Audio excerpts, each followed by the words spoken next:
Before we begin, understand one thing. This is not motivation. This is not inspiration. What I'm about to give you is a psychological edge so sharp, so absolute, that most men will hear it and still walk away unchanged.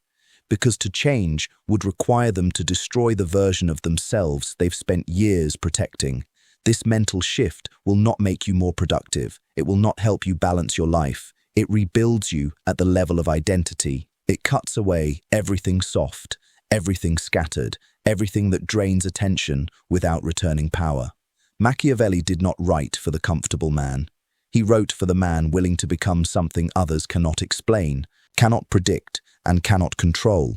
That man is not focused like a laser, he is focused like a siege, patient, relentless, locked onto one objective until that objective no longer exists as an obstacle. But understand this warning clearly. Once this switch flips inside you, it does not flip back. The man who masters this becomes either the most dominant force in any room or the most dangerous person to stand near. There is no middle ground. There never was. Number 2, the nature of the weak mind. Let me show you what is actually happening inside the average man's mind, because no one will ever say it directly to him. He wakes up already defeated, not by circumstances, not by enemies, but by noise. He refuses silence. His attention is not his own. It belongs to his phone, to the opinions of others, to fears he has never once sat down and confronted. He is not living his life, he is reacting to it. Every notification is a leash. Every bit of validation he seeks is a confession that he does not trust himself enough to move without someone else's approval. And so he remains scattered, constantly busy, yet permanently disconnected from real progress. He confuses movement with direction. He mistakes urgency for purpose. He fills his days with tasks that feel significant, then wonders quietly in the dark why nothing ever changes. Here is the truth he avoids. A weak mind is not weak because it lacks intelligence. It is weak because it has never been forced to choose. It has been allowed to want everything: comfort and success, freedom and security, respect and approval. But the mind that wants everything ends up controlling nothing. Machiavelli understood this with surgical precision. He wrote that a man who tries to please everyone ultimately serves no one, least of all himself. The scattered mind is not neutral. It is a slow surrender. Every day your focus is pulled in 10 different directions. You are not standing still. You are moving backward. You are handing your most limited resource, your attention, to systems and people designed to consume it while giving nothing back. And the harshest part, most men will read this and agree. They will feel it deeply. They will say, yes, this is me. And then their phone will vibrate and they will look. That is the prison, not made of iron, but made of habit. Comment down below right now, type Iron Mind. If you're still here, still listening, if some part of you already knows, it's time to become something else. Number 3, what Machiavelli actually taught. Everyone believes they understand Machiavelli. In reality, they have never read him. They heard the name, absorbed the stereotype, the villain, the manipulator, the man who claimed the ends justify the means, and they stopped there, comfortable in misunderstanding, safe inside ignorance. But ignorance of a weapon does not protect you from it. It makes you the first casualty. What Machiavelli truly taught was not cruelty, it was clarity. He studied power, real power, not the performance of it, and he described it with a coldness that made comfortable men uneasy, because comfort is the enemy of clarity, and Machiavelli had no interest in comfortable men. He was writing for the prince, the man who intends to rule, not just a kingdom, but himself first, his circumstances second, his enemies third. And the most dangerous lesson hidden within his work, the one academics overlook and self-help avoids, is this. The man who controls his attention controls his reality. Full stop. Think about that.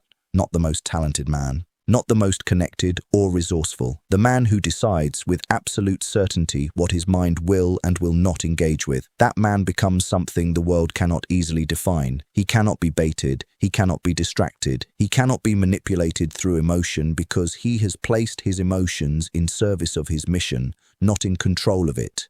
This is not coldness for the sake of being cold. This is design. The intentional construction of a mind that operates like a fortress. Nothing enters without permission.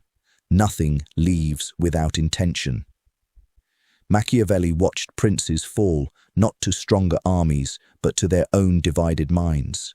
To fear, to pleasure, to the desperate need to be liked. And he recorded every downfall with the detachment of a surgeon performing an autopsy. He was not grieving those men. He was warning those who would come after. He was warning you. The only question is, are you finally ready to listen? Number 4, the mental trick revealed. Now we arrive at the point you came here for. And understand this clearly, this is not a productivity hack. It is not a morning routine. It is not some breathing exercise disguised in masculine language to make you feel disciplined for a few days before you drop it. What I'm about to explain is a complete rewiring of how you relate to everything in your life.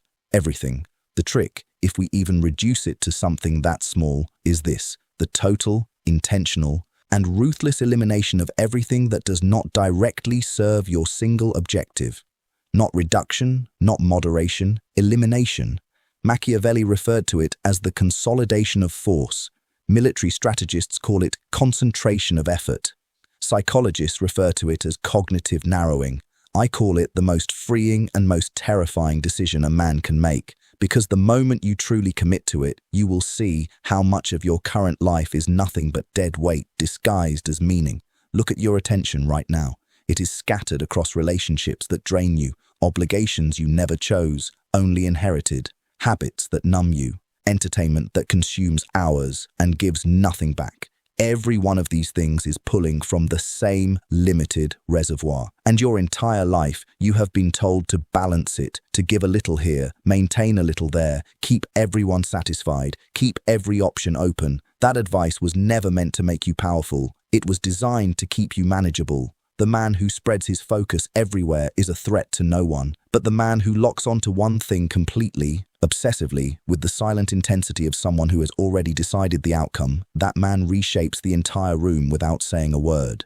This is what strategic self-narrowing looks like in reality.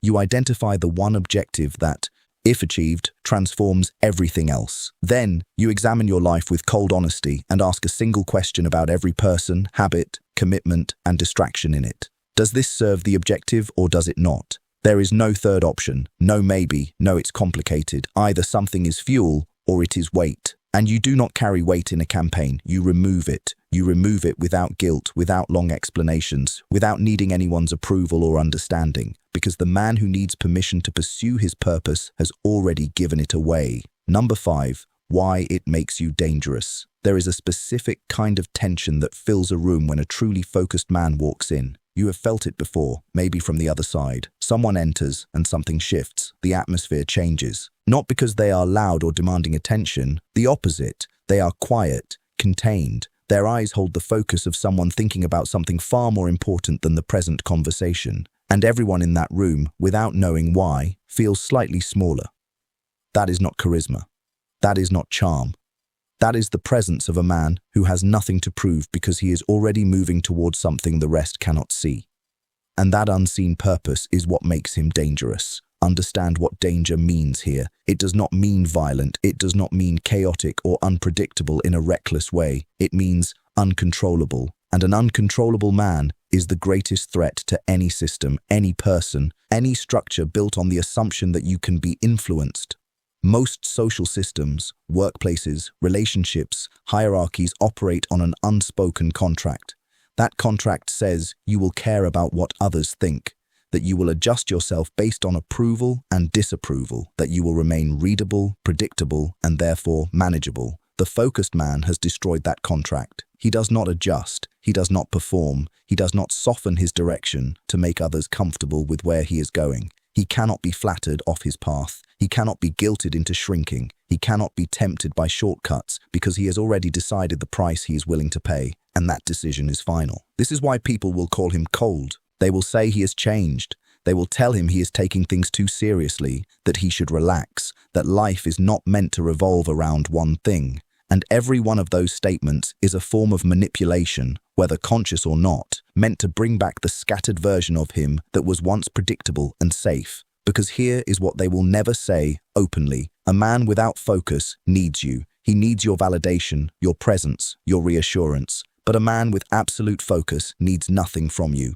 And a man who needs nothing cannot be controlled. That is the threat. That is why they will try to pull him back. That is why you must refuse. Drop in the comments right now and type untouchable. Because if this is hitting you, if you feel this truth settling deep inside you, then you already understand what most men will spend their entire lives avoiding. Number 6, the cost. I will not lie to you. That is not what this channel does. This channel does not sell you a dream without showing you the price attached to it. And the cost of this path, the path of singular, obsessive, relentless focus, is higher than most men are willing to pay. Not because it demands dramatic suffering, but because it demands loss.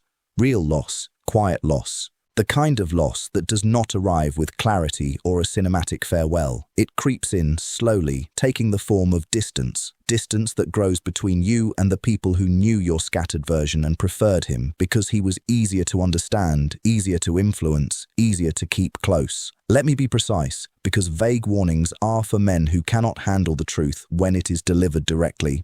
When you commit to this level of focus, some relationships will end. Not all, but the ones built on your constant availability, your need for connection, your willingness to drop your priorities whenever someone else felt lonely or uncertain. Those relationships will not survive the man you are becoming, and those people will not leave quietly. They will label your evolution as selfishness. They will call your discipline coldness. They will misinterpret your silence as arrogance and your boundaries as cruelty. They will tell stories about who you used to be, warm, accessible, always present, as if the man you are becoming is a deviation instead of an arrival. Let them tell those stories. Comfort will be the next thing to go. The kind of comfort most men cling to, the evening numbness, the endless consumption, the quiet surrender of hours to entertainment that demands nothing from you. That comfort becomes unbearable to the focused man, not because he forces himself to reject it, but because it starts to feel wrong, suffocating, like wearing a heavy coat in the middle of summer. A mind and body that have tasted real momentum cannot sit still in stagnation. They become restless, sharp, hungry in a way that passive consumption can never satisfy. And then there is the loneliness. I will not soften it. There will be phases on this path where the solitude is complete, where the people who once filled your time are gone and the goal has not yet arrived to replace them. That space, that silent, uneasy, echoing space, is where most men turn back. They mistake the loneliness as proof they chose the wrong path. They return to the noise, to the crowd, to the comfort of being average because average at least comes with company. But that loneliness is not punishment. It is purification. It is the necessary silence between who you were and who you are becoming. Every man who has ever built something real has sat in that silence, has felt its weight pressing against his chest in the middle of the night, has questioned with complete honesty whether it is worth it. And the ones who became untouchable, the ones history remembers, the ones their enemies feared and their allies respected, they did not answer that question with certainty. They answered it with continuation. They kept moving, not because they were fearless, not because they did not grieve what they left behind, but because the mission became more real than comfort ever was. That is not sacrifice. That is elevation. And you do not mourn elevation. You move forward, alone, if necessary. Forward, regardless. Number 7, the dark psychology behind it. Now, we go deeper, beyond philosophy, beyond strategy, into the psychological machinery that powers the focused man. Because understanding the mechanism is what separates the man who agrees with these ideas intellectually from the man who actually lives them. And this is where it becomes uncomfortable, because the psychology behind elite, almost inhuman focus is not pretty. It is not the kind of idea shared casually or presented in corporate wellness discussions. It operates in the shadows of human behavior, studied, documented, but often misunderstood on purpose. Because if it were widely understood, it would be widely used. And a world filled with psychologically independent men is deeply inconvenient for systems that rely on dependency. The first mechanism is what psychologists refer to as selective empathy suppression. The focused man does not lose his ability to feel. He gains the ability to suspend it deliberately, temporarily, strategically, when empathy interferes with the mission. This is not sociopathy. A sociopath feels nothing by default. The focused man feels everything and consciously decides what will influence his actions and what will be acknowledged and set aside. He can face situations that would emotionally paralyze the average man: the disappointment of someone close, the discomfort of an unpopular decision, the pain of letting go of a connection and feel it fully without allowing it to change his direction.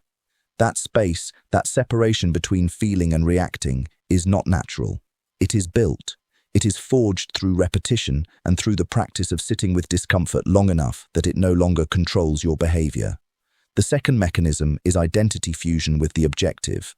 The average man has a life, and inside that life, he has goals, things he hopes to achieve, improvements he wants to make, ambitions he entertains between responsibilities. The focused man operates differently. He does not simply pursue a goal, he becomes it. His identity and his mission merge into a single point until the line between who he is and what he is building disappears completely. This is why he cannot be easily distracted. You cannot pull a man away from himself. You cannot offer him something more attractive than his own evolution. But this state carries a warning, because when identity and mission fuse at this level, losing the mission is not felt as failure. It is felt as annihilation. This is the edge Machiavelli understood. The prince who fights for land fights hard. The prince who has become his kingdom fights on an entirely different level.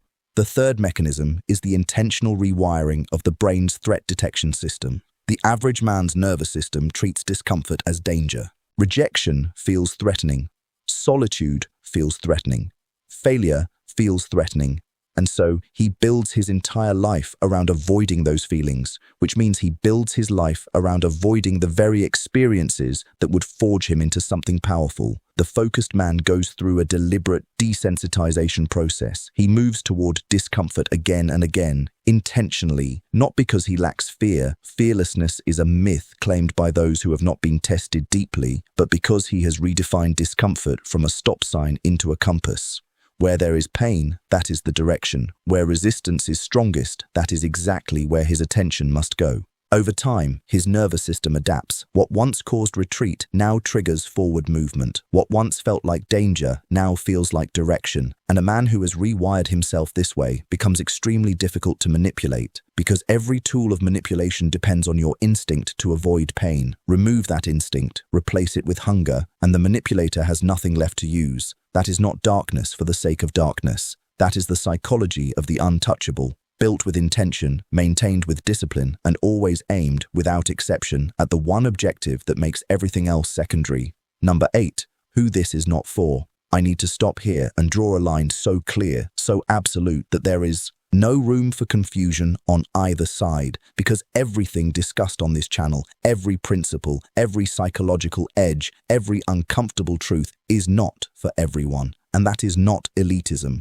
It is reality. Giving a surgical blade to someone who has not earned the control to use it does not make them skilled. It makes them dangerous in the wrong way. So let me be direct. If you are still driven mainly by what other people think of you, if the loudest voice guiding your decisions belongs to someone else, if you reach for your phone within the first 60 seconds of waking up, hoping that somewhere someone has validated your existence overnight, then this path is not for you yet.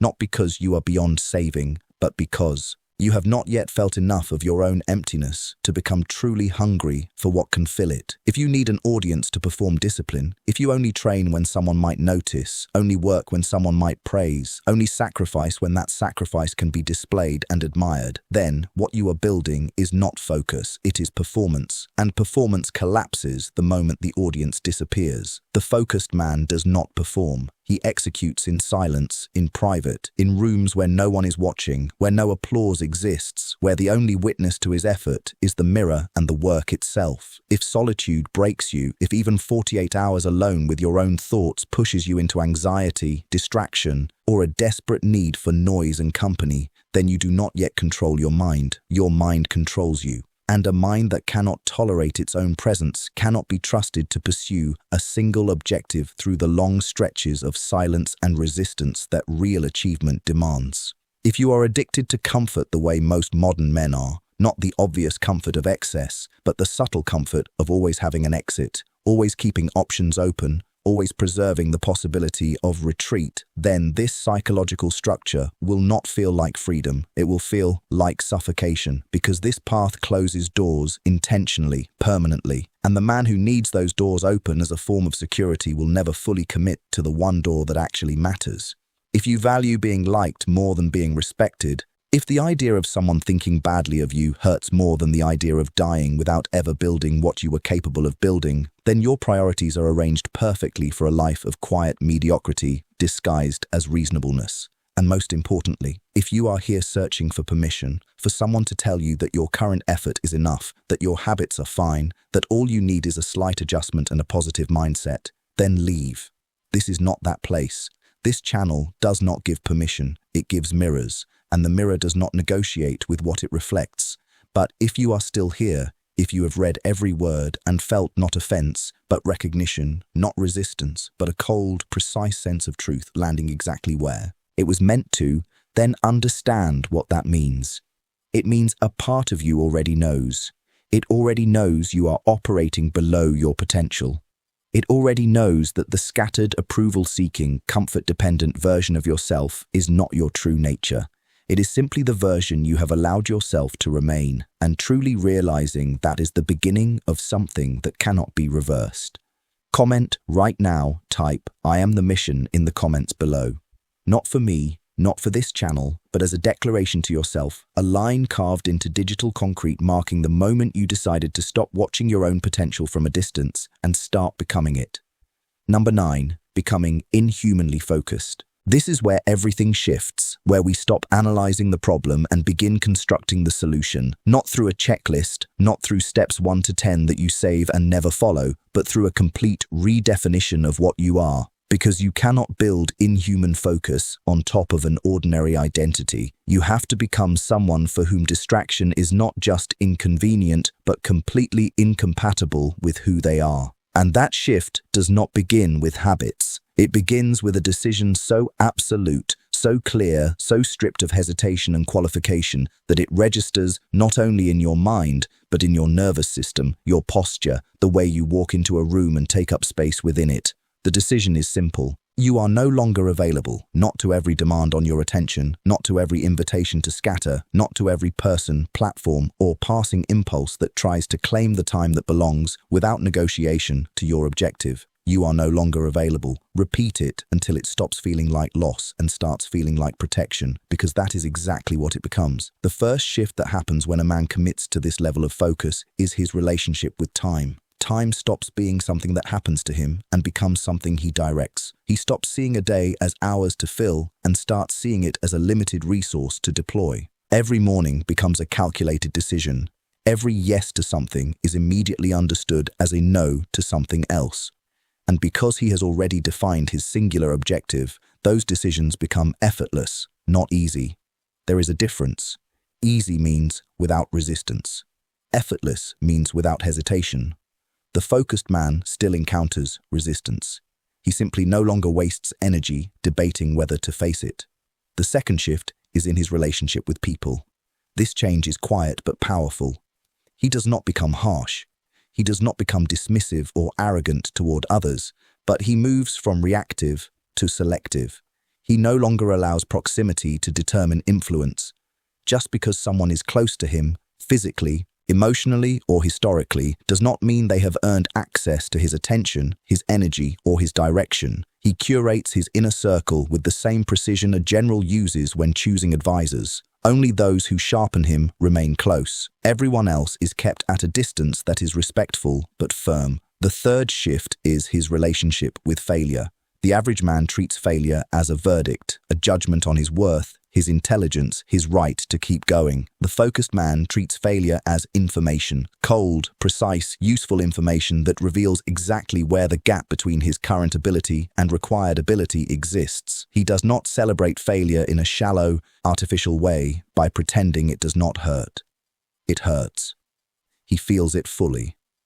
Then he extracts everything valuable from it and moves forward immediately, without the prolonged self-pity and storytelling that traps most men in their worst moments long after those moments have passed. The fourth shift is the hardest to describe because it exists beneath conscious thought. It is a change in baseline state.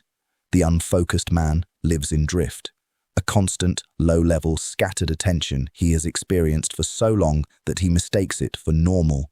The focused man lives in lock, a calm, grounded, immovable presence that remains steady regardless of external chaos. He is not tense. Tension is misdirected force. He is still. The stillness of deep water, not stagnation.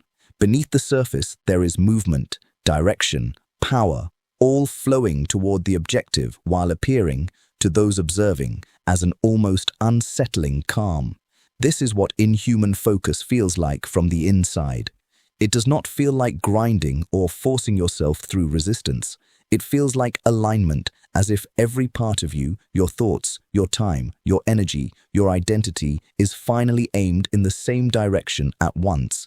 And when that alignment locks in, when it becomes part of your internal structure rather than a temporary state of motivation, you turn into something the world around you does not quite know how to deal with. You become the man in the room that everyone senses, but no one can fully explain. You become the force that moves without announcing itself. You become, in the most literal and powerful sense of the word, untouchable. Not because nothing can reach you, but because nothing that reaches you can shift you off your path. And that immovable, silent, absolute alignment toward a single purpose is the closest thing to real power a human being can possess. It was true in Machiavelli's Florence. It was true on battlefields where smaller forces overcame larger ones through sheer concentration of will. And it is true right now in your life. In the silent war you are fighting between what you are and what you are capable of becoming. The only question that remains, and the only question that has ever truly mattered, is whether you will choose it fully, finally, without hesitation and without looking back. Number 10. The final decree. At this point, awareness is irreversible. And awareness, in the Machiavellian framework, is the beginning of all power. Because you cannot conquer what you cannot see clearly. You cannot remove weakness you refuse to confront. And you cannot become the man capable of achieving your true potential while continuing to pretend that your current habits, your current circle, your current relationship with comfort and distraction are acceptable. They are not acceptable. You know that now. So this is what the focused man does from here forward. He wakes up each morning, and before the world has a chance to inject its noise into his mind, he reconnects with the objective. So this is what the focused man does from here forward. He wakes up each morning, and before the world has a chance to inject its noise into his mind, he reconnects with the objective, not with motivation. Motivation is like weather, inconsistent and temporary. He reconnects with decision, the cold, grounded, unromantic decision that was not made in a moment of hype, but in a moment of complete clarity about what this life is for and what it will not be wasted on. He moves through his day not as someone hoping things go right, but as someone executing a campaign. Every conversation is evaluated, every commitment is measured,